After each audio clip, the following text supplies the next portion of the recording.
Fragments, le podcast qui raconte des parcours de vie exceptionnels. Des histoires inspirantes et pleines de courage. Des histoires qui témoignent de la résilience ou de la détermination. Des histoires qui rappellent que peu importe les obstacles rencontrés sur le chemin, il est possible de les surmonter et de réaliser ses rêves les plus fous. Alors bienvenue à bord, installez-vous confortablement pour découvrir des histoires inspirantes qui, je l'espère, vous feront voir la vie autrement.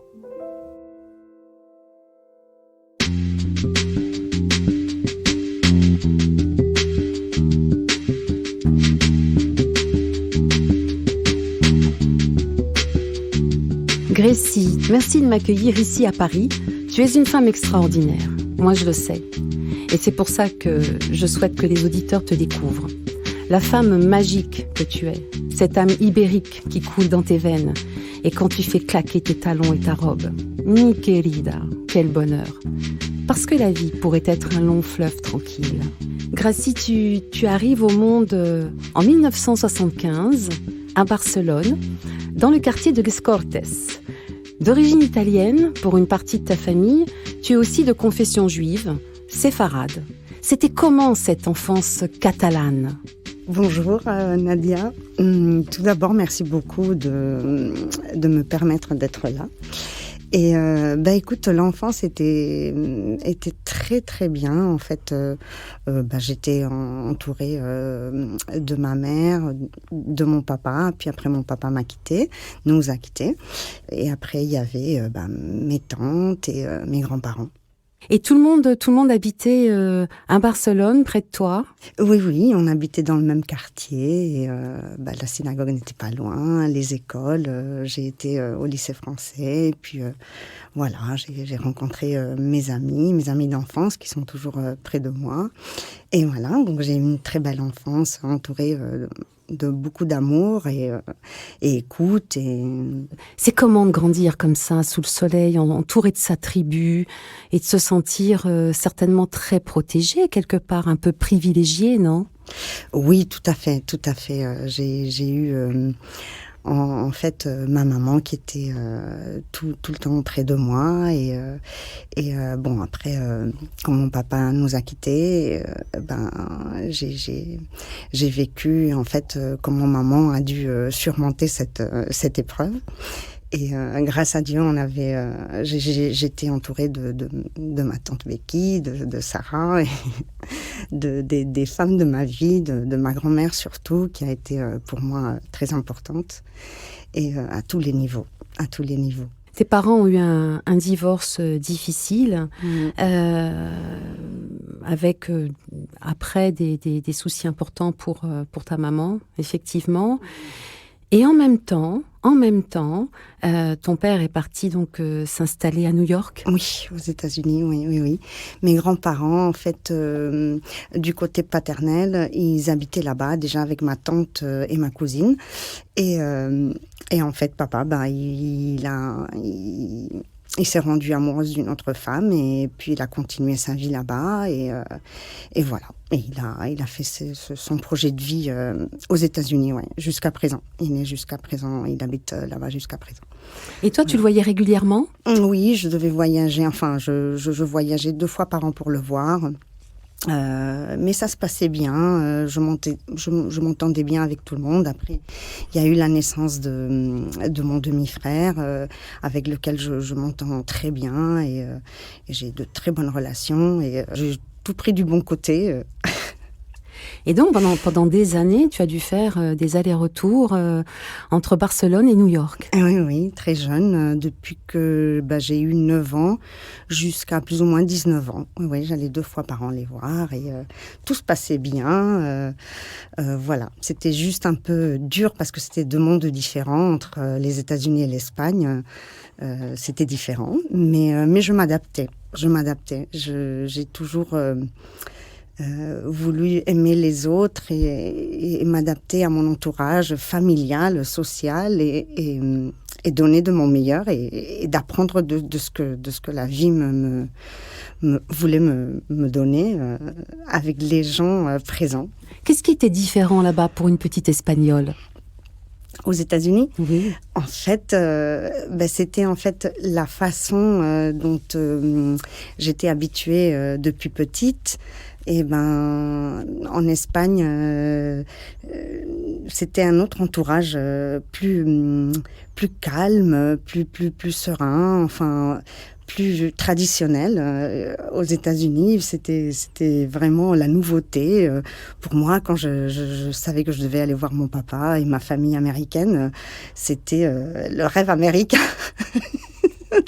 C'était en fait, waouh, je vais y aller. Mon papa faisait de tout pour que je sois contente et heureuse et que je vois tout ce que je ne pouvais pas voir en Espagne. Parce que la modernité, elle était là, aux États-Unis, en 1980, 85, donc 90. Donc, ça m'attirait. Le changement m'attirait, en fait.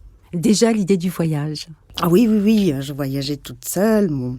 Ma maman, c'était très difficile pour ma grand-mère et ma mère de me laisser y aller toute seule comme ça, surtout quand j'étais plus petite.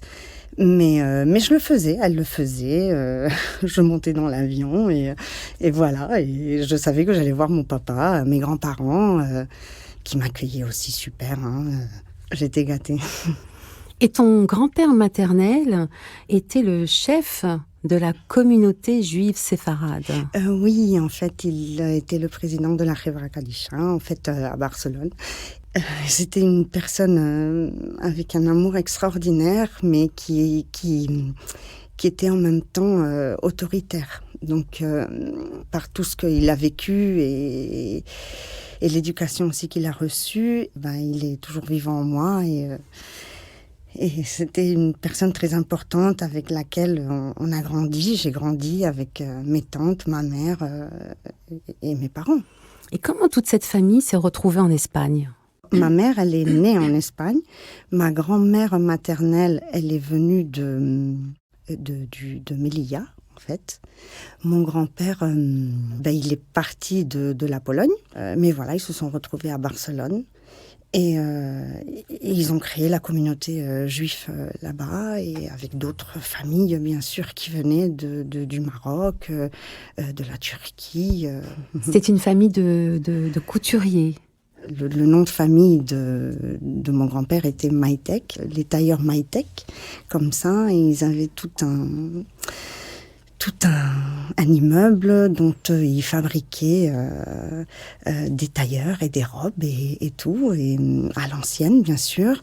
Et puis après, ils se sont mis à faire des sacs et de la maroquinerie, et ils les vendaient. Quelles sont les valeurs qu'Isidore, ton papa, et Léa, ta maman, t'ont transmis ?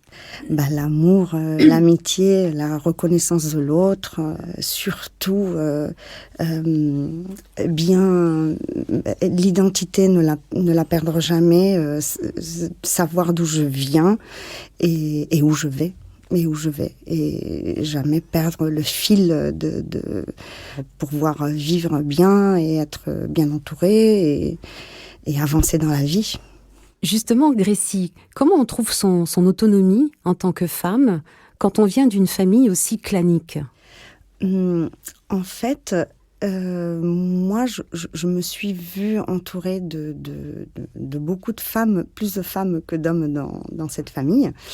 Et donc, j'ai observé comme chaque femme de ma famille pensait et agissait. Et en fait, j'ai pris le meilleur de chacune pour me construire, voilà, pour faire ma personnalité, pour créer une base qu'elle soit forte dans ma vie et structurée. C'était quoi le meilleur de chacune ? C'était quoi le meilleur ? C'était en fait qu'on était toutes engagées et surtout, elles m'ont appris le fait de savoir qu'on est bien et qu'on est solide.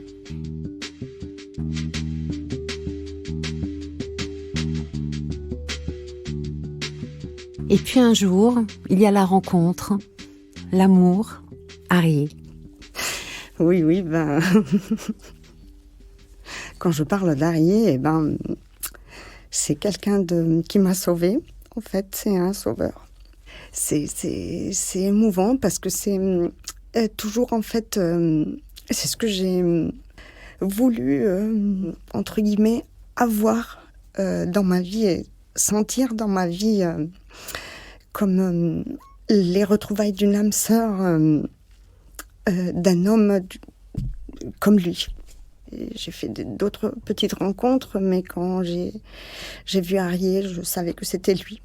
Comment est-ce qu'on devine, comment est-ce qu'on sent que ce sera l'homme d'une vie? Eh bien, tout simplement parce que tu le sens, tu le vois et tu n'as rien à faire. Juste te laisser porter par cette rencontre que j'ai demandée à l'univers, à Dieu. Arié est mon mazal. Chez nous, on dit comme ça. Arié, c'est mon mazal, c'est ma force. Le mazal, c'est le destin? Le mazal, il faut se le faire. Il faut avoir de la foi pour y croire. C'est le mazal, c'est quelque chose que tu le fais toi à l'intérieur, mais pas toute seule. C'est quelque chose qui est permise, qui t'est permise par un souhait pour créer, voilà, ce que c'est l'harmonie, l'amour, tout. Et avec Arié vont commencer les voyages, cette nouvelle vie d'expat. Oui. Et ce départ au Pérou, à Lima. Oui. On se rencontre à Madrid. Et là-bas, on a chacun notre travail et on était très contents. On commence à se connaître. Lui, il devait partir faire son projet au Pérou.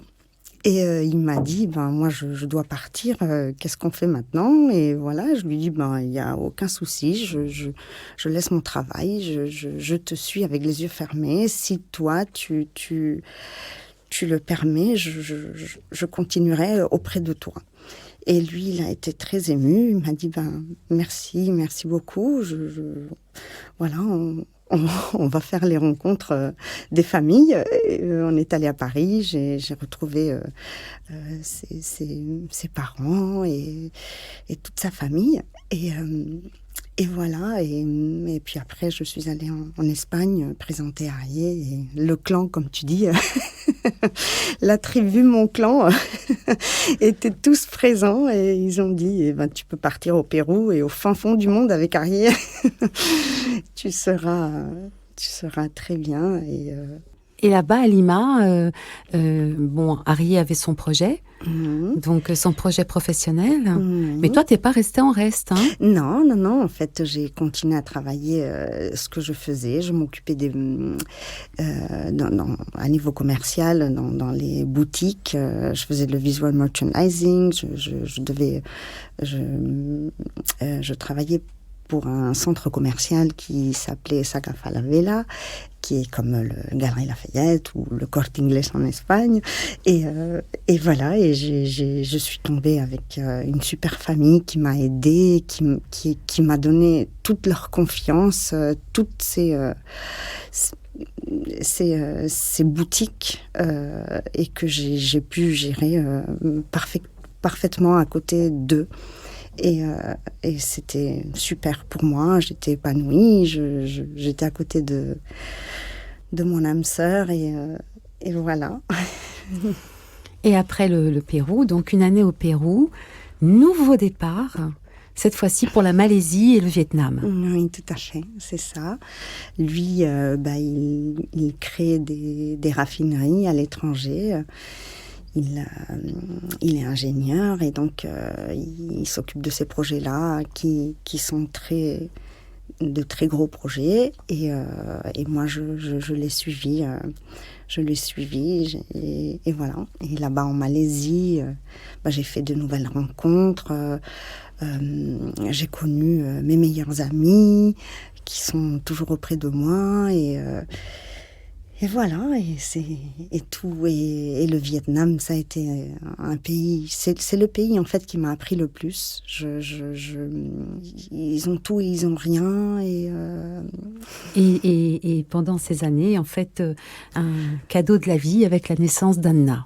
Oui, voilà, on a eu Hannah. Elle est née à Barcelone. Et puis après, je suis retournée avec le petit bébé à Kuala Lumpur. Elle est restée qu'elle avait 2 ans. Et puis après, on est reparti ailleurs, en expat. À ce moment-là, il y a le départ de Violetta. Et oui.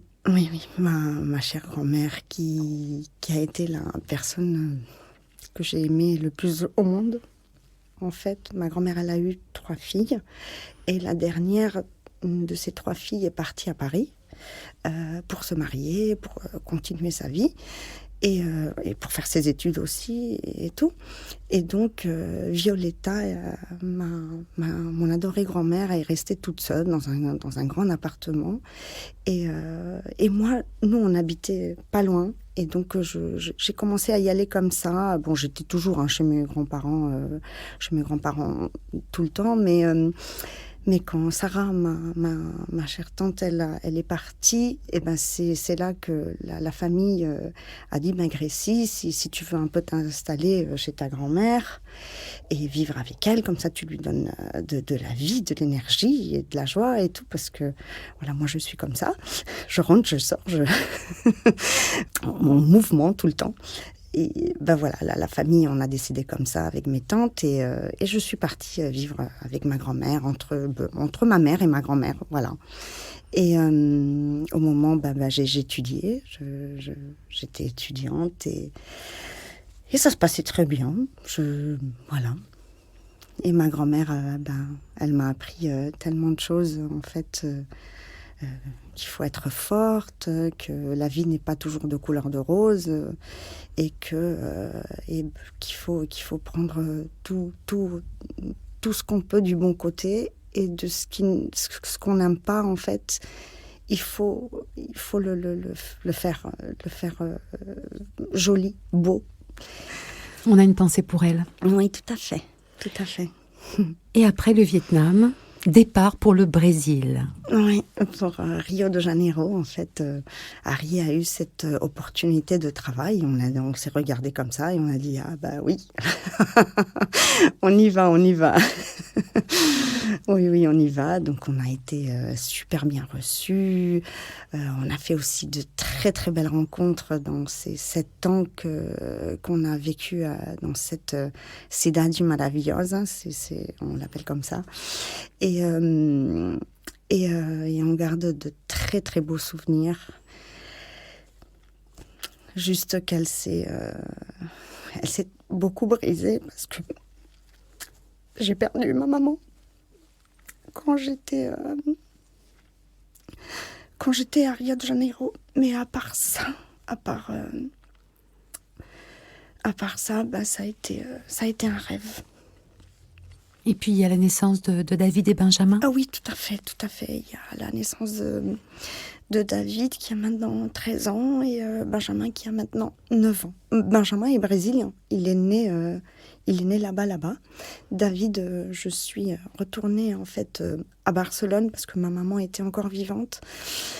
Et j'ai voulu avoir mon 2e enfant près de ma maman. Et heureusement que je l'ai fait. Et après le Brésil, à nouveau, un départ pour la Corée du Sud. Oui, tout à fait. Après, Harry, voilà, ils lui ont proposé de faire un bateau avec les Coréens. Et voilà, on s'est regardé comme ça. Les enfants étaient encore en bas âge, mais juste. Mais on s'est dit, allez, on y va et on le fait. Et c'était que 2 ans, mais voilà, ça passait vite la Corée. Ça s'est passé très vite la Corée. Et là-bas, tu rencontres Priscilla, ton âme sœur. Oui. Elle donnait des cours d'espagnol aux Coréens. Oui, tout à fait. Elle continue à le faire. C'est une Argentine d'origine coréenne qui a vécu toujours en Argentine, donc c'est pour ça qu'elle parle espagnol parfaitement. Et donc, à 28 ans, elle a décidé de quitter l'Argentine pour venir à ses origines en Corée du Sud. En fait, on était dans une île, hein. C'était Goje, c'était dans une île. Donc, elle est retournée sur son île et pour donner des cours d'espagnol aux Coréens. Et je l'ai rencontrée par pur hasard, comme ça, dans un restaurant. Et je lui ai dit, mais comment ça se fait? Tu parles tellement bien l'espagnol et tout, on est perdu ici. Et donc, on s'est plus quittés. Et en même temps, on dit souvent qu'il n'y a pas de hasard aux rencontres, il n'y a pas de hasard dans la vie. Et notamment Priscilla qui va quasiment te sauver quelque part un matin quand il faudra 45 minutes pour rejoindre l'hôpital de Busan avec Arié qui fait un infarctus. À ce moment-là, j'étais toute seule en Corée du Sud et avec mes enfants, bien sûr. Mais voilà, je l'ai accompagné tout de suite aux urgences, comme ça, dans ma voiture à Arié. Il avait très mal et donc j'ai appelé Priscilla à ce moment-là. Elle est venue, comme elle a pu, vite, pour venir dans l'ambulance avec moi, parce qu'il fallait faire 45 minutes d'ambulance pour qu'il soit opéré d'extra-urgence. Et voilà, la vie a fait qu'il s'est sauvé. Et chose incroyable, Priscilla a assisté le chirurgien pendant l'opération. Tout à fait. Parce qu'elle parlait coréen, évidemment. Et donc, chose qui n'arrive jamais en Corée du Sud, parce qu'ils sont très, très stricts dans toutes les normes sanitaires. Et donc, le chirurgien, en fait, parlait très mal anglais. Il y a 3 mots d'anglais. Il parlait que coréen. C'était une urgence extra, une très grosse urgence, je ne sais pas comment on dit. Et donc, il a pris Priscilla comme ça. Il lui a mis tout ce qu'il fallait mettre pour l'aspect sanitaire, pour la faire rentrer dans le bloc opératoire. Et Priscilla a traduit tout ce que le médecin lui disait à Arié, qui était semi-conscient, pour qu'il puisse lui mettre les stents et l'opérer à grande vitesse.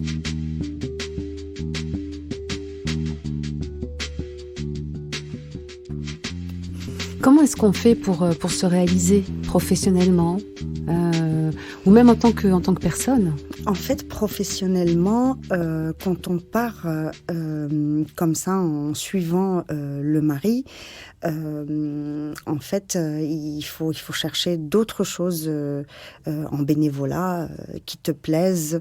Par exemple, si tu es forte dans les langues, donner des cours de langue aux enfants, aux adultes, faire plein de choses. Moi, au Brésil, j'ai essayé d'accueillir les familles, de leur montrer le pays où ils devaient arriver, où ils devaient s'installer, les meilleures choses à faire, et leur guider un peu dans leur installation pour améliorer leur vie et pour leur faire plus facile son expat. Oui, donc en tant qu'expat, arriver dans le pays, prendre ses marques, oui. Et par la suite devenir toi-même le guide pour les expats qui arrivaient. Voilà, tout à fait. En faisant ça aussi, tu apprends beaucoup de choses du pays, parce que tu dois connaître. Pour faire connaître, il faut connaître d'abord. Donc, je me suis faite des copines brésiliennes de cœur, des natives et tout du pays. Et c'est comme ça qu'on comprend comment ils sont. Justement, quel est le barrage le plus grand? Est-ce que ça va être la langue? Est-ce que ça va être la culture? Est-ce que ça va être l'alimentation? Le climat? Nadia, c'est quoi le plus difficile finalement? Tu sais, Nadia, quand tu pars comme ça et que tu décides de partir comme ça dans le monde, là où ça soit, en pleine nature, ou dans une ville, quand tu pars comme ça, moi je me dis, je prends tout ce qui doit m'arriver et je le prends avec amour et puis avec de la découverte aussi. La découverte t'apprend plein de choses au moment même et on n'a pas peur. On n'a pas peur quand c'est comme ça. Et c'est grâce à cette union qui avec Arié et moi qu'on s'est établi et qu'on s'établissera là où on décide les deux d'y aller. Et les enfants qui naissent et qui grandissent dans différents pays du monde, des citoyens universels ? Le plus important, c'est savoir d'où tu viens, ce que tu es, sans perdre son identité. Et d'apprendre de la culture des personnes, du pays, voilà, d'où on est. Et on les a élevés comme ça. Donc pour eux, c'était facile aussi. Parce que comme c'était facile pour nous, c'était facile pour eux. Et ça vient de soi. Ça vient tout seul. C'est pas quelque chose qu'il faut leur apprendre. C'est juste la manière dont toi, tu agis et que tu penses. Ils le voient. On a toujours été tous les 5 ensemble. Donc, s'ils demandent à papa, s'ils demandent à maman, ils savent qu'ils vont avoir presque la même réponse. Donc, pour eux, ça a été très aligné, très, très droit. Et ça leur aide aussi à construire leur personnalité, la structure de la pensée. Et, voilà, c'est facile. C'est pas. On parle beaucoup de racisme. Est-ce qu'en voyageant comme ça dans différents pays, est-ce que toi, en tant que Française ou même Espagnole, tu as ressenti des formes de racisme? Non, pas du tout. Au Brésil, pas du tout. On nous a accueillis tel qu'on est. On n'a jamais vécu ça. Ni au Vietnam, ni en Malaisie, non, pas du tout. Qu'est-ce qu'on peut te souhaiter pour les prochaines années ? De la santé, bien entendu, de pouvoir vivre la vie comme on aime, voilà, comme on aime, comme on souhaite, avec les personnes qu'on aime, et voilà, et apprendre aussi. J'aime les découvertes, tout ce que la vie peut me donner. Je prends le mieux et voilà. J'ai rêvé d'une barque qui rentrerait au port. Ses filets, ses paniers, garnis de poésie. Le voyage des mots par-delà les frontières. Des mots touchants, aimants, sucrés, aux couleurs de la terre. Dans mon jardin de mer où flottent les méduses, les rêves immobiles ont un goût d'avenir. Des chaînes invisibles, au maillage parfait, tissent une chanson d'amour. L'ombre s'est faite douce sur le ciel du couchant. Les battements de cœur comme vagues pleureuses susurrent un mot offert, le plus beau des poèmes. La beauté s'est donnée au monde, moisson d'hier et de demain, pour que les hommes s'apaisent enfin. Merci Grécie.